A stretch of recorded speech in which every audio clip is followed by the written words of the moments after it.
محترم ناظرین کرام، السلام علیکم ورحمۃ اللہ۔ اللہ تبارک و تعالیٰ کا فضل و کرم ہے کہ ہم سورہ بقرہ کا مطالعہ کر رہے ہیں اور ہم اس میں 46 آیتیں 46 آیتیں پڑھ چکے تھے، اور آج انشاءاللہ تعالیٰ ہم آیت نمبر 47 سے آغاز کرتے ہیں۔ سابق میں بھی ہم پڑھ چکے ہیں کہ اللہ تبارک و تعالیٰ بنی اسرائیل کو ڈائریکٹ مخاطب فرمایا، ڈائریکٹ بنی اسرائیل سے گفتگو کی اللہ تبارک و تعالیٰ، اور ان کو یاد دلایا۔ اعوذ باللہ من الشیطان الرجیم، بسم اللہ الرحمن الرحیم۔ یا بنی اسرائیل اذکروا نعمتی التی انعمت علیکم واوفوا بعہدی۔ یہ آیت نمبر 40 کی بات کر رہا ہوں۔ میری نعمتوں کو یاد کرو جن کو میں نے تم پر انعام کیا تھا، اور میرے عہد کو پورا کرو، وغیرہ وغیرہ اس طرح سے۔ پھر آگے اللہ تبارک و تعالیٰ پھر بنی اسرائیل سے اور باتیں فرما رہا ہے۔ اب اس میں آپ کو حکمتیں بتا دوں کہ جب بنی اسرائیل سے اللہ تبارک و تعالیٰ مخاطب فرما رہا ہے تو اس میں دو باتیں ہیں۔ ویسے تو باتیں بہت رہتی، دو باتیں۔ ایک بات اس میں یہ ہوگی کہ اللہ تبارک و تعالیٰ بنی اسرائیل کو یاد دلا رہا ہے جو اس وقت زمین پر موجود ہے، آج بھی ان کی نسلیں موجود ہے۔ اللہ تبارک و تعالیٰ ان کو بتا رہا ہے، ان کو آگاہ کر رہا ہے، یاد دلا رہا ہے، دیکھو میں تم پر اتنا انعام کیا، میں نے تم پر یہ کیا، اب لہذا تم سدھر جاؤ، سنبھل جاؤ، اسی میں تمہاری نجات ہے۔ تو ایک تو یہ بنی اسرائیل کے لیے ہے، دوسرا بنی اسرائیل سے مخاطبت میں دیگر امت کے لیے، باقی امت کے لیے بھی نصیحت کا کلام ہے۔ اہل اسلام پر جو اللہ تبارک و تعالیٰ کا نام لیتے ہیں، اللہ کا کلمہ پڑھتے ہیں، اللہ کے رسول کا کلمہ پڑھتے ہیں، ان کے لیے بھی اس کے اندر نصیحت رہتی ہے کہ دیکھو اتنے بڑے بڑے مقامات ان کو میں نے دیا تھا، اور اتنے ان کو پوزیشنز دیا تھا، انبیاء دیا تھا، بادشاہ دیا تھا، اتنا کچھ ان کو زمین کا کنٹرول دینے کے بعد یہ لوگ نافرمان رہے، میری نعمتوں کی قدردانی نہیں کیے، تو یہ ساری حکومتیں اور طاقتیں اور سب کچھ ان کے پاس سے چھن گیا۔ یعنی کرنٹ سچویشن دیکھ لیجئے نا، آج کے زمانے کے اندر دیکھ لیجئے کہ بنو اسرائیل کی سچویشن کیا ہے۔ ملک نہیں ہے ان کے پاس رہنے کے لیے، ایک جگہ فلسطین میں قبضہ کیے ہوئے ہے، وہ بھی پوری دنیا جانتی ہے کہ زبردستی قبضہ کیے ہوئے ہے۔ کوئی قوم دنیا میں، نہ کوئی مسلم، نہ کوئی عیسائی، نہ کوئی انسان ان سے محبت نہیں کرتا اسرائیل سے۔ ان کے کردار ہی ایسے ہیں، ان کے اعمال ایسے ہیں۔ تو یہ جو اللہ تبارک و تعالیٰ بار بار نعمتیں گناتا ہے، اتنا کچھ دینے کے بعد بھی اگر نافرمانی کرو گے، اگر ناقدری کرو گے، میری اطاعت نہیں کرو گے، اور کیا کہتے ہیں پوزیشن اور صلاحیتوں کو مس یوز کریں گے، تو تمہارا یہی حال ہوگا، یہی حال ہوگا۔ تو یہ ایک نصیحت ہے۔ بہرحال اگلی نصیحت اور اگلے گفتگو کی طرف آگے بڑھتے ہیں۔ آیت نمبر 47 یا بنی اسرائیل اذکروا نعمتی التی انعمت علیکم وانی فضلتکم علی العالمین۔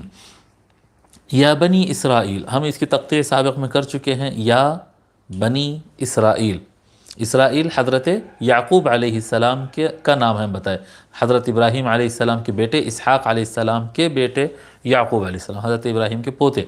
یا بنی اسرائیل، اے بنی اسرائیل، یعنی اے اولاد یعقوب، اے یعقوب علیہ السلام کے اولاد، اے اسرائیل کے اولاد، اے بنی اسرائیل، اذکروا، یاد کرو، نعمتی التی انعمت علیکم۔ نعمتی، نعمت ہے، اللہ کی نعمت، نعمتی میری نعمت، یا جب لگا دیں گے تو میرا ہو جائے گا۔ اذکروا نعمتی، میری نعمت یاد کرو، کون سی؟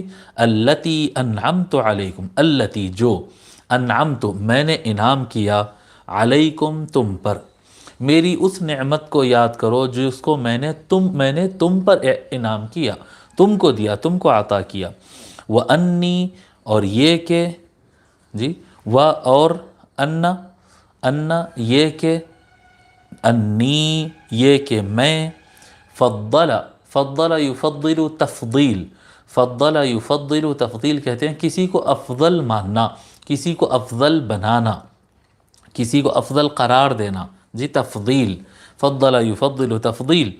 وَأَنِّي فَضَّلْتُكُمْ عَلَى الْعَالَمِينَ، اور یہ کہ میں نے تم کو افضل بنایا، تم کو افضل قرار دیا، فضلتکم تم کو افضل قرار دیا، علی العالمین، علی پر، العالمین جہانوں پر، عالمین عالم کی جمع ہے، ایک عالم ایک جہاں، عالم، عالمانی، عوالم یا عالمین۔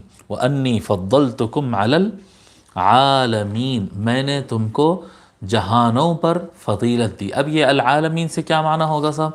العالمین سے معنی یہ ہوگا کہ اس زمانے میں جتنے عوالم تھے، جتنے افراد تھے، اس زمانے کے افراد جتنے ہیں، ان تمام پر میں نے تم کو فضیلت عطا کی۔ بنی اسرائیل کی فضیلت، جی ٹھیک ہے، یا بنی اسرائیل، اب یہ اللہ تبارک و تعالیٰ کیوں یاد دلا رہا ہے؟ یہ یاد دلا رہا ہے کہ میں نے تم کو فضیلت دی تھی۔ اور یقینی بات ہے کہ آپ تصور کریں نا، ابراہیم علیہ السلام کے بیٹے اسماعیل علیہ السلام سے لے کر حضور صلی اللہ علیہ وآلہ وسلم تک کئی ہزار سال میں ایک بھی نبی نہیں، اور ادھر دوسرے حضرت ابراہیم علیہ السلام کے دوسرے بیٹے اسحاق علیہ السلام سے لے کر کیا کہتے ہیں، اسحاق علیہ السلام، ان کے بیٹے یعقوب علیہ السلام سے لے کر عیسیٰ علیہ السلام تک۔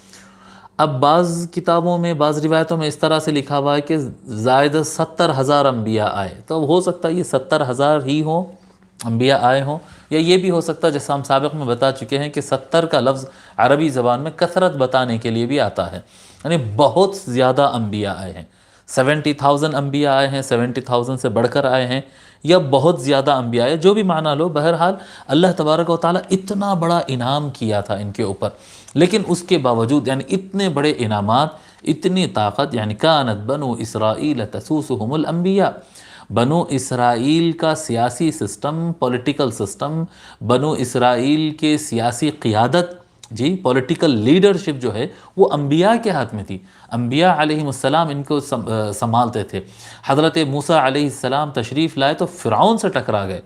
جی پولیٹیکل سسٹم عام طور پر، یعنی جو آپ کیا کہتے ہیں ڈیموکریسی میں ہوتے ہیں، ایک آزاد ملک میں ہوتے ہیں، جمہوریت جہاں پر ہوتی ہے، ڈیموکریسی جہاں پر ہوتی ہے، وہاں پر آپ پولیٹیکل جد و جہد کر سکتے ہیں، مقابلہ کر سکتے، سب کچھ کر سکتے ہیں۔ جہاں پر کنگڈم ہوتا وہاں پر کیا پولیٹکس؟ جی جہاں پر کنگڈم ہوتا ہے وہاں پر آپ پولیٹکس چلنا، یا کیا کہتے ہیں پولیٹیکل پوزیشن حاصل کرنا، یا قوم کے لیے کچھ بھلائی کرنے کا کام، یعنی اگر بادشاہ ظالم ہو بالخصوص، اس صورت میں جو ہے بادشاہ سے ٹکرانا مطلب سیدھا سیدھا موت کے ساتھ کھیلنا ہے۔ اور اللہ تبارک و تعالیٰ نے ایسے اولو العزم انبیاء کو عطا فرمایا، بنی اسرائیل کو ایسے اولو العزم انبیاء عطا فرمایا جو وقت کے بڑے بڑے ظالم بادشاہوں سے ٹکرا گئے، وہ تاکہ یہ لوگ کو ظلم سے نکال سکے، تاکہ ان کے پیٹ کے کھانے کا کچھ انتظام ہو سکے، جی یہ غلامی میں سے نکلے اور آزاد ہو سکے۔ اتنی بڑے، یعنی آپ تصور کریں نا، جن کے پولیٹیکل سسٹم کو انبیاء علیہم السلام نے چلا کر دیا ہو، بتا کر دیا ہو، کتنا یعنی اپ گریڈڈ سسٹم ان کے پاس تھا ہوگا، کتنا زیادہ تہذیب یافتہ اور تعلیم یافتہ ان کو بنا دیا گیا تھا ہوگا، کتنا بہترین ان کے تعلیم کا، صحت کا اور سارے انتظام کر دیے گئے تھے ہوں گے، کتنی اچھی نئی زمینیں ان کی زرخیز ہو چکی تھی۔ اتنا کچھ ملنے کے بعد آج جو حالت میں یہ لوگ پڑے ہوئے ہیں، یہ اللہ تبارک و تعالیٰ یاد دلا رہا ہے کہ دیکھو وَأَنِّي فَضَّلْتُكُمْ عَلَى الْعَالَمِينَ، تم پر اتنا سب، یہ اللہ کے انعام نہیں تو کیا ہے؟ اللہ تبارک و تعالیٰ اتنے انعام عطا فرمایا، ساری دنیا میں تم کو چنا انبیاء کو بھیجنے کے لیے، اور یہ سب کچھ کیا، لیکن اس میں سے کچھ بھی ان کے پاس نہیں بچا، کچھ بھی نہیں بچائے، کوئی چیز کی یہ لوگ قدر نہیں کیے، اور ہر چیز یہ لوگ کے پاس ختم ہو گئی۔ کیوں؟ کیونکہ یہ لوگ اپنے اعمال کو خراب کر لیے اور علم کو ضائع کر دیے، جی اپنے اعمال بد اور انکار نبوت خاتم النبیین سے سب کھو دیا۔ جی اگر یہ بنو اسرائیل اگر حضور اکرم صلی اللہ علیہ وآلہ وسلم کا کلمہ پڑھ لیتے تو ان سے بڑھ کر قوم کوئی نہیں ہوتی آگے چلنے میں، کیونکہ ان کے پاس سابقہ امتوں کی سابقہ کتابوں کا علم ان کے پاس موجود ہے، سابقہ انبیاء کے ساتھ یہ لوگ رہ چکے ہیں، یہ لوگ عہد کر چکے ہیں۔ جی اللہ تبارک و تعالیٰ ان کی فضیلت کی بات کر رہا ہے، لیکن یعنی ان کی فضیلت ہے انبیاء کے آنے سے، اور جب سید الانبیاء آئے تو انہی کا انکار کر کے بیٹھ گئے۔ یعنی جتنے انبیاء آئے ہیں سید الانبیاء کا ذکر کیے ہیں، اور سید الانبیاء کے انتظار میں تو یہ لوگ مختلف علاقوں سے، زمین کے مختلف علاقوں سے ہجرت کر کے آ کے مدینہ میں بس گئے تھے۔ مدینہ میں یہود کیوں رہتے تھے؟ کیا یہود کی جگہ تھی؟ نہیں، یہ تو عرب کی زمین تھی، لیکن وہ ہجرت کر کے آئے تھے کیونکہ ان کی کتابوں میں لکھا ہوا تھا کہ اس مقام پر اللہ کے نبی تشریف لانے والے۔ یہود بنی قریظہ آ کے رہ گئے، یہود بنی نذیر آ کے رہ گئے، اور یہ سارے قبائل آ کر نبی صلی اللہ علیہ وآلہ وسلم کے انتظار میں یہاں پر رہتے تھے، آنے والے ہیں، آنے والے ہیں، آنے والے۔ جب تشریف لائے تو بس اتنی سی بات تھی کہ وہ ان کے نسب میں نہیں آئے تھے، کسی حضرت اسحاق علیہ السلام کی اولاد میں نہیں آئے، اور حضرت اسماعیل علیہ السلام کی اولاد میں آ گئے، بس اس حسد میں انہوں نے انکار کر دیا۔ اس حسد میں انہیں اصل میں کیا اندر کفر بھرا ہوا تھا، جی ایک بہانہ ان کو مل گیا۔ بہرحال وہ حسد کی آگ تھی، جلن تھی، شیطانیت تھی، انہوں نے کھو دیا سب۔ اب ان کے پاس ذلت کے علاوہ کچھ اور نہیں بچا۔ بہرحال جو لوگ علم اور عمل صالح کو ترک کر دیتے ہیں اور اللہ تبارک و تعالیٰ کی دی ہوئی نعمتوں کی ناقدری کرتے ہیں، ان کا انجام تو یہی ہونا ہے۔ بحر العلوم رحمۃ اللہ علیہ لکھتے ہیں بنی اسرائیل کی فضیلت علم صحیح و عمل صالح سے تھی، نہ کہ بنی اسرائیل ہونے کی وجہ سے۔ بنو اسرائیل کو اللہ تبارک و تعالیٰ جو اتنا عزت، اتنا مقام، اتنا پوزیشن زمین میں عطا کیا تھا، وہ اس کی وجہ کیا تھی؟ جو انبیاء کی طرف سے ان کو علم صحیح ملتا اور اس پر وہ عمل صالح کرتے ہیں، صحیح اچھا کام کرتے ہیں، صحیح نالج ہونا اور نالج کو صحیح استعمال کرتے ہوئے صحیح عمل کرنا، اس کی وجہ سے تھی۔ انہوں نے کیا سمجھ لیے؟ اب بنو اسرائیل کو غلط فہمی کیا ہو گئی؟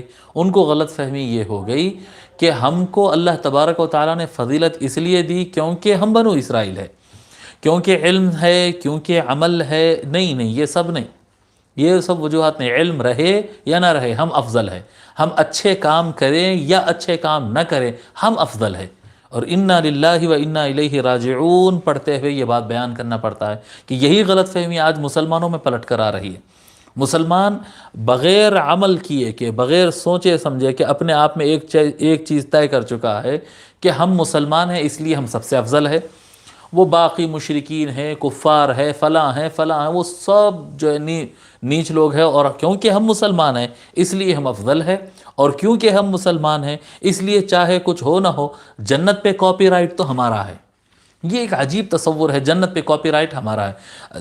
جھوٹ بولتا ہے، نمازیں ترک کرتا ہے، روزے ترک کرتا ہے، غیبت کرتا ہے صبح و شام، جی لالچ رکھتا ہے، دنیا کی محبت دل میں بسائے ہوا ہے، اللہ کو بھولا ہوا ہے، لیکن دماغ میں ایک چیز پکی بیٹھی ہوئی ہے کہ جنت تو میری ہی ہے، جنت تو دوسروں کا ملنا ہے، جی جنت تو میری ہے۔ کوئی نماز پڑھ رہا یا قرآن پڑھ لیا تو وہ سمجھتا ہے کہ یہ نماز اور قرآن کی وجہ سے جنت میری ہے، اور کوئی جو ہے کوئی اپنے پیر کے ہاتھ میں ہاتھ دے دیا تو بس اس کا یہ خیال ہے کہ بس جنت تو میری ہے، میرے مرشد تو بڑے سلسلے سے ہے تو لہذا میں اللہ ایسا نہیں ہے، ایسا نہیں ہے۔ ان الذین آمنوا وعملوا الصالحات کانت لہم جنات الفردوس۔